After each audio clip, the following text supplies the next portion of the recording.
এলাম বিরতির পর।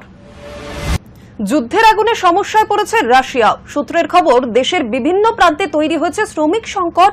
সমস্যায় পড়তে হচ্ছে সে দেশের বিভিন্ন কারখানা এবং নির্মাণ সংস্থাগুলিকে।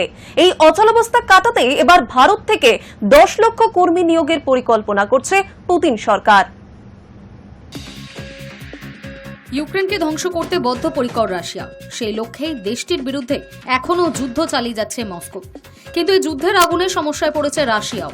সূত্রের খবর, দেশের বিভিন্ন প্রান্তে তৈরি হয়েছে শ্রমিক সংগঠন, যার জেরে সমস্যায় পড়তে হচ্ছে সে দেশের বিভিন্ন কারখানা এবং নির্মাণ সংস্থাগুলিকে। এই অচলাবস্থা কাটাতেই এবার ভারত থেকে 10 লক্ষ কর্মী নিয়োগের পরিকল্পনা করছে পুতিন সরকার। এই প্রসঙ্গে রাশিয়ার এক সংস্থা Ural chamber of commerce and ইন্ডাস্ট্রির প্রধান আন্দ্রে বেসেদিন বলেন, আমি যতদূর জানি এই বছরের মধ্যেই ভারত থেকে মোট 10 লক্ষ কর্মী নিয়োগ করা হবে, কারণ দেশের বিভিন্ন প্রান্তে শ্রমিক সংগঠন দেখা যাচ্ছে। দক্ষ কর্মীর অভাবে বিশেষ করে সমস্যায় পড়তে হচ্ছে কলকারখানা এবং নির্মাণ সংস্থাগুলিকে। শুধু ভারত নয়, শ্রীলঙ্কা এবং উত্তর কোরিয়া থেকেও কর্মী নিয়োগের পরিকল্পনা রয়েছে। যদিও রাশিয়ার শ্রম মন্ত্রক এই দাবি খারিজ করেছে। তারা জানিয়েছে এই ধরনের কোনো পরিকল্পনা তাদের নেই। আসলে ইউক্রেনের সঙ্গে যুদ্ধ শুরুর পর দেশের যুব সমাজের একটা বড় অংশ যোগ দিয়েছে সেনাবাহিনীতে। এর ফলে রাশিয়ার শিল্প এবং উৎপাদন ক্ষেত্রে ব্যাপক কর্মী সংকট দেখা দিয়েছে। একদিকে চলছে যুদ্ধ, তার উপর এই কর্মী সংকট যদি দিন দিন বাড়তে থাকে তাহলে আরও ক্ষতিগ্রস্ত হবে সে দেশের অর্থনীতি। সেই পরিস্থিতি যাতে তৈরি না হয় তাই আগে ভাগেই ব্যবস্থা নিতে শুরু করেছে মস্কো। High news network. কানাডায় রথযাত্রা উদযাপনের সময় ভক্তদের উপর হামলা, তাদের লক্ষ্য করে ছোড়া হলো ডিম। খবরটি প্রকাশ্যে আসতেই শোরগোল পড়ে গিয়েছে সমাজ মাধ্যমে। ঘটনার কড়া নিন্দা জানিয়ে বিদেশ মন্ত্রকের মুখপাত্র রণদীপ জয়সওয়াল। কানাডায় রথযাত্রা উদযাপনের সময় ভক্তদের উপর হামলা, তাদের লক্ষ্য করে ছোড়া হলো ডিম। খবরটি প্রকাশ্যে আসতেই শোরগোল পড়ে গিয়েছে সমাজ মাধ্যমে। ঘটনাটি কড়া নিন্দা জানিয়ে বিদেশ মন্ত্রকের মুখপাত্র রণদীপ জয়সওয়াল বলেন, এই ধরনের জঘন্য আচরণ খুবই দুঃখজনক, সামাজিক সম্প্রীতিতে আঘাত। সম্প্রতি সমাজ মাধ্যমে এই সংক্রান্ত একাধিক ছবি ও ভিডিও ছড়িয়ে পড়েছে। সেখানে দেখা যাচ্ছে কানাডার অন্যতম বড় শহর টরন্টোর রাস্তায় রথযাত্রা উপলক্ষে একটি শোভাযাত্রা বেরিয়েছে। আনন্দে মেতেছেন ভক্তরা। জগন্নাথ দেবের উদ্দেশ্যে দেওয়া হচ্ছে জয়ধ্বনি, বাজছে গানও। সেই সময়ে আচমকাই তাদের দিকে উড়ে আসে একের পর এক কাঁচা ডিম। তারপরই সেখানে উত্তেজনা তৈরি হয়। সূত্রের খবর, নিকটবর্তী একটি বাড়ির ছাদ থেকে ডিমগুলি ছোড়া হয়, কিন্তু কে বা কারা এই হামলা চালালো তা এখনও জানা যায়নি। সে দেশে পুলিশের তরফে এখনও পর্যন্ত কাউকে গ্রেফতার করা হয়নি বলেও খবর। ঘটনার কড়া নিন্দা জানিয়ে বিদেশ মন্ত্রকের মুখপাত্র রণধীর জয়সওয়াল বলেন, উৎসব চলাকালীন হামলা চালানো হয়েছে। এই ধরনের জঘন্য আচরণ খুবই দুঃখজনক, সামাজিক সম্প্রীতিতে আঘাত। আমরা দোষীদের বিরুদ্ধে দ্রুত পদক্ষেপের দাবি জানাচ্ছি।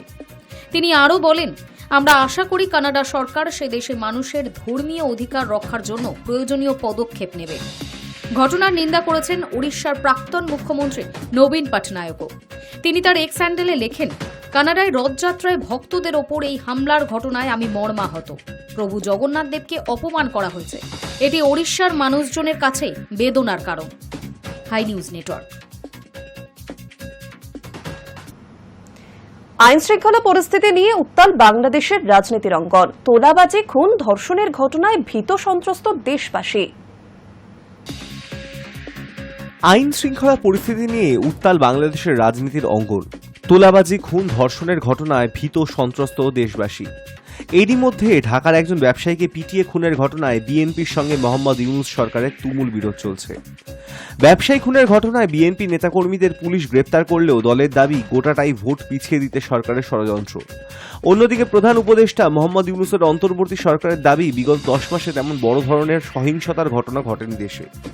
যদিও বাংলাদেশ পুলিশের ঘোষিত পরিসংখ্যান বিশ্লেষণ করে দেখা যাচ্ছে, মোহাম্মদ ইউনূসের বিগত 10.5 মাসের শাসনকালে বাংলাদেশ খুনি ধর্ষকদের মরুদ্যানে পরিণত হয়েছে। সমাজ মাধ্যমে বহু মানুষ বলছেন, বাড়ি থেকে বের হতে ভয় করে, প্রাণ নিয়ে ফিরতে পারবো কিনা সর্বদাই সেই চিন্তা মাথায় ঘুরপাক খায়। বহু মহিলা লিখছেন, ধর্ষকরা চারপাশে ঘুরে বেড়াচ্ছে, পুলিশ নির্বিকার। কেউ তির্যক মন্তব্যও করেছেন, খুন ধর্ষণে বাংলাদেশ বিশ্বে 1 নম্বর, তাই বা কম কি? এই জাতীয় আশঙ্কা উদ্বেগ যে অমূলক নয় বাংলাদেশ পুলিশের প্রকাশিত তথ্য থেকেই তা বোঝা যাচ্ছে। জানা যাচ্ছে ইউনূস সরকারের বিগত 10 মাসে সেদেশে অন্তত ৩,৫৫৪টি খুন ও ৪,১০৫টি ধর্ষণের ঘটনা ঘটেছে। তাল মিলিয়ে বেড়েছে অন্যান্য অপরাধও। তার মধ্যে বিশেষ উদ্বেগের কারণ হয়েছে চাঁদাবাজি।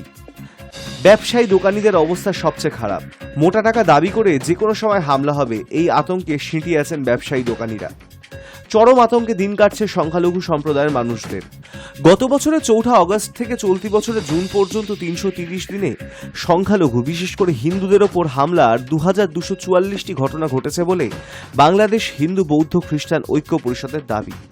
অর্থাৎ দিনে 7টির বেশি হামলার ঘটনা ঘটেছে। নিহত হয়েছে সংখ্যালঘু সম্প্রদায়ের 50 জন। এছাড়া ধর্ষণ গণধর্ষণের একাধিক ঘটনা তো আছেই। Hi news network.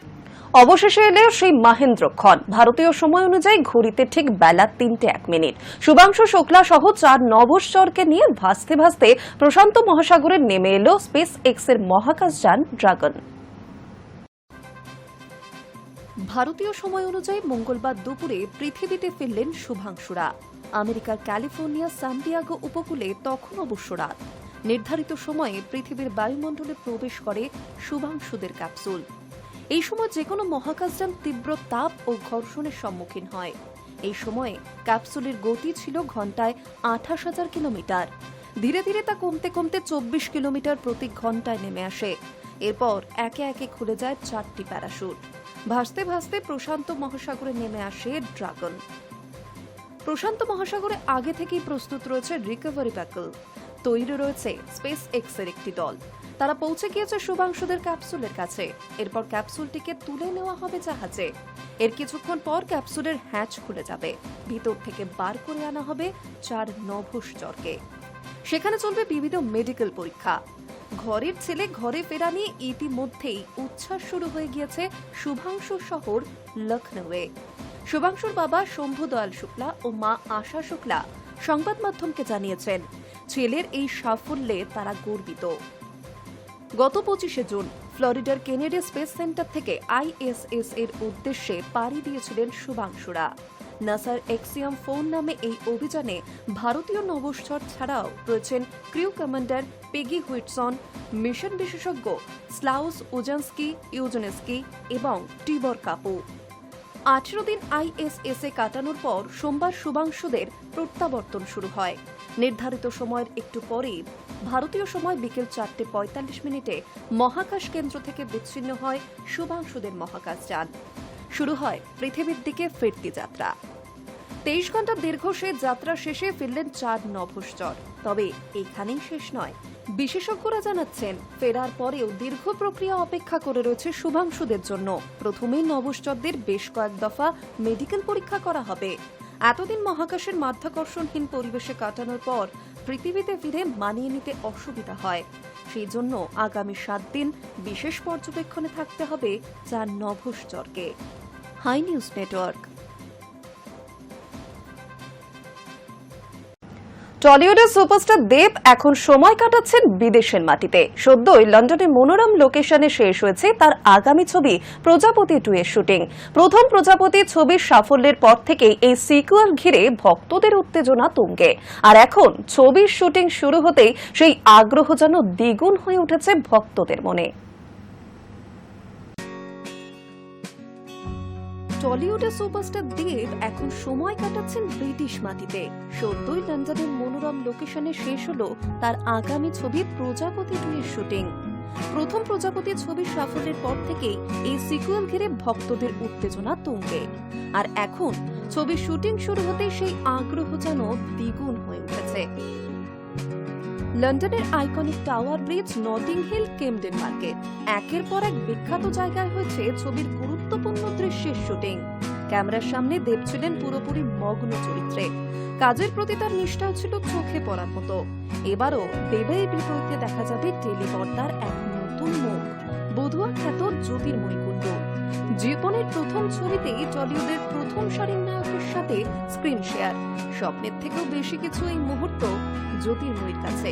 আর লন্ডনের রোদ ঝলমলে আকাশের নিচে দেবের সঙ্গে এক ফ্রেমে ধরা দিয়ে সেই স্বপ্ন যেন আরো রঙিন করে তুলেছেন তিনি।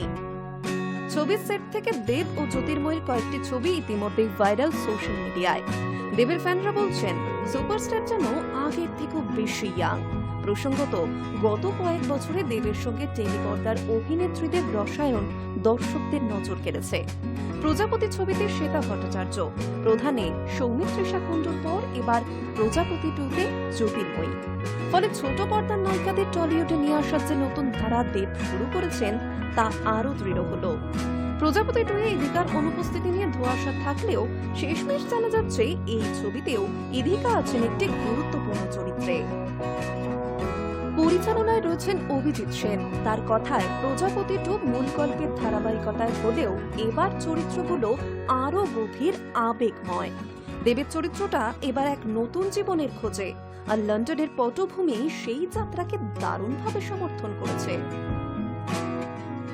শোনা যাচ্ছে এই ছবিতে চমক হিসেবে থাকছেন এক জনপ্রিয় ব্রিটিশ ইন্ডিয়ান অভিনেত্রীও, যিনি দেবের সঙ্গে স্ক্রিন শেয়ার করবেন। যদিও প্রযোজনা সংস্থা এই নিয়ে মুখ খুলতে নারাজ। অন্যদিকে শুটিং এর ফাঁকে দেবও সোশ্যাল মিডিয়া ভক্তদের সঙ্গে ভাগ করে নিয়েছেন নানা বিহাইন্ড দ্য সিন মুহূর্ত। ইনস্টাগ্রামে দেব লেখেন, নতুন শহর নতুন গল্প, মন কিন্তু সেই আগেরটাই, যা নিমিষেই ভাইরাল হয়ে পড়ে। সব মিলিয়ে টলিউডে এখন চর্চার কেন্দ্রবিন্দুতে প্রজাপতি 2। দর্শকদের জন্য সুখবর, এই প্রতীক্ষিত ছবি মুক্তি পাবে 2025-এর শীতকালে, আর দেব ভক্তদের কাছে এ যেন বছরের সবচেয়ে বড় উপহার। Hi news Network. কলকাতায় ওরিয়েন্টাল সি ফুড ফেস্টিভ্যাল নিয়ে হাজির হলো চাউম্যান। এই তালিকায় জায়গা করে নিয়েছে নানা রকম লোভনীয় সি ফুড। বর্ষার মরশুমে একই ছাতার তলায় পাওয়া যাচ্ছে লবস্টার থেকে ক্র্যাব, স্কুইড, প্রন, আরো কত কি। এই ওরিয়েন্টাল সি ফুড ফেস্টিভ্যাল শুরু হয়েছে 12 জুলাই থেকে, চলবে 12 আগস্ট পর্যন্ত। এক মাসব্যাপী এই ফুড ফেস্টিভ্যালে রমরমিয়ে চলবে চাউম্যানের প্রতিটি আউটলেটে। চলতি মনসুনে ভোজন রসিক বাঙালির পাতে অথেন্টিক সি ফুড পরিবেশনে শুরু হয়ে গেল সি ফুড ফেস্টিভ্যাল। হ্যাঁ, কলকাতায় ওরিয়েন্টাল সি ফুড ফেস্টিভ্যাল নিয়ে হাজির হলো চাউম্যান। এই তালিকায় জায়গা করে নিয়েছে নানা রকম লোভনীয় সি ফুড। কলকাতায় বসেই এবার হরেক রকম সামুদ্রিক খাবারের স্বাদ চেখে দেখার সুযোগ করে দিল চাউম্যান।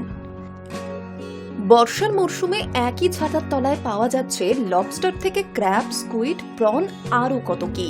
এই ওরিয়েন্টাল সি ফুড ফেস্টিভ্যালটি শুরু হয়েছে 12 জুলাই থেকে, চলবে 12 আগস্ট পর্যন্ত। এক মাস ব্যাপী এই ফুড ফেস্টিভ্যাল রমরমিয়ে চলবে চাউম্যানের প্রতিটি আউটলেটে। কলকাতা চাউম্যানের কর্ণধার দেবাদিত্য চৌধুরী জানালেন, 15 বছর ধরে চলা এই সি ফুড ফেস্টিভ্যালে খাদ্য রসিকদের জন্য নতুন চমক রাখা হয় চাউম্যানের তরফে। বর্ষা আর এই ফেস্টিভ্যাল যেন একে অপরের পরিপূরক। নমস্কার, আমি দেবাদিত্য। আজকে শুরু হচ্ছে চাউম্যানের সি ফুড ফেস্টিভ্যাল। চাউম্যান জবে থেকে হচ্ছে মোটামুটি আমাদের 15 বছর হতে চললো। এই 15 বছর ধরে এই ফেস্টিভ্যালটা প্রত্যেক বছর আমরা করি। অ্যান্ড বর্ষার সাথে যেন এই ফেস্টিভ্যালটা খুব সিনোনিমাস হয়ে গেছে। বর্ষাকাল এলেই মনসুন এলেই সবাই আমাদেরকে ফোন করে, জিজ্ঞেস করে যে কবে ফেস্টিভ্যালটা শুরু হয়। প্রত্যেক বছর এই ফেস্টিভ্যালটা শুধু আমাদের যে ফিশগুলো আছে, এক্সোটিক সি ফিশগুলো আছে সেগুলো নয়, এইটার রেসিপিটা এটা প্রচুর রিসার্চ করে আমরা তৈরি করে। প্রত্যেক বছর মেনুটা থাকে সম্পূর্ণ আলাদা। অ্যান্ড এই আলাদা মেনুটার জন্য আমাদের শেফরা তো প্রচুর খাটেই, প্লাস আমি বিভিন্ন জায়গায় ট্রাভেল করি, চায়নাতে এক্সপেন্সিভলি যাই, বছরে 3-4 কখনো কখনো সময় এই নতুন কিছু রেসিপি জানা যায়। তাহলে আর দেরি কেন, এক মাস ব্যাপী এই ফেস্টিভ্যালে আজই চলে যান চাউম্যানে অথেন্টিক সি ফুডের স্বাদ চেখে দেখতে। Hi news Network. এখন এই পর্যন্ত নিউজ শুটে। পরবর্তী অন্যান্য খবরের জন্য নজর রাখুন হাই নিউজে। নির্ভীক, নিরপেক্ষ।